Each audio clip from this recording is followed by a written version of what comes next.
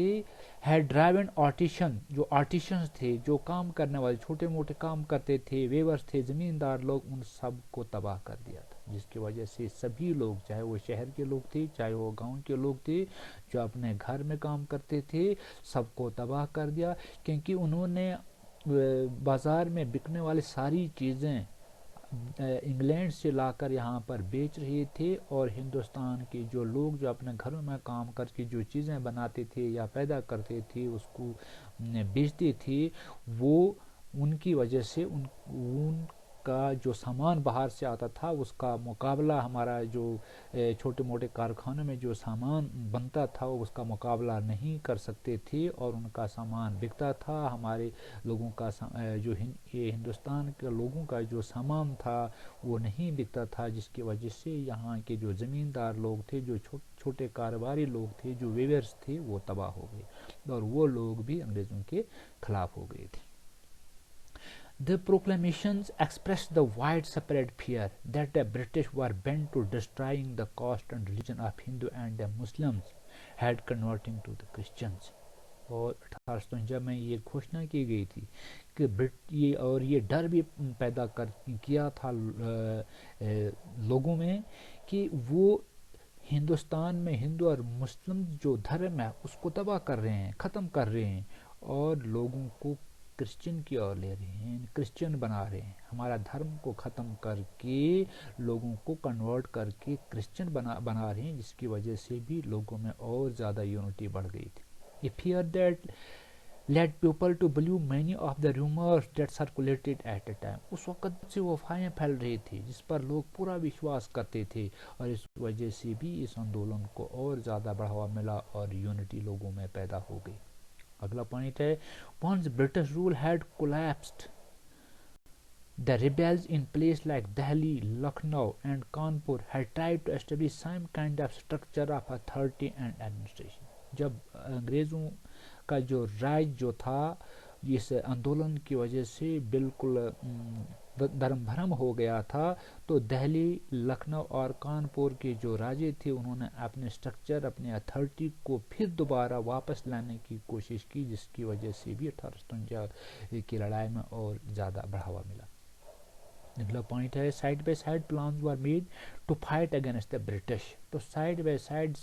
یہ پلاننگ بن رہی تھی کہ پورے ہندوستان میں انگریزوں کے خلاف کیسے آندولن شروع کیا جائے، کیسے مطلب پوری پلاننگ اس کی ہوتی تھی، جس کی وجہ سے ہر جگہ یہ آندولن زور پکڑ رہا تھا۔ اگلا پوائنٹ ہے the administrative structure established by the rebels were primarily aimed meeting and the demand of war۔ تو پورا انہوں نے اسٹرکچر بنایا تھا اس ریبیلز کو آگے بڑھانے کے لیے، ہندوستان کے لوگوں نے، سبھی شہریوں نے، جو راجے مہاراجے تھے، امیر لوگ تھے، زمیندار تھے، پیجنٹس تھے، وہ سبھی لوگ اکٹھے ہو کر اس ریبیلز کو آگے بڑھا رہے تھے، اور پلاننگ بن رہی تھی کہ اس کا مین مقصد کیا تھا، میٹنگ ہو رہی تھی اور جنگ کا اعلان کر رہے تھے، اور ہر جگہ انگریزوں یہ انگریزوں کی جو فوج تھی، جو دمن کاری نیتی تھی، اس کا مقابلہ کرنے کے لیے الگ جگہ جگہ آندولن 1857 کے ہو رہی تھی۔ ہمارا یہ کوشچن نمبر 4 ختم ہوتا ہے۔ نمسکار۔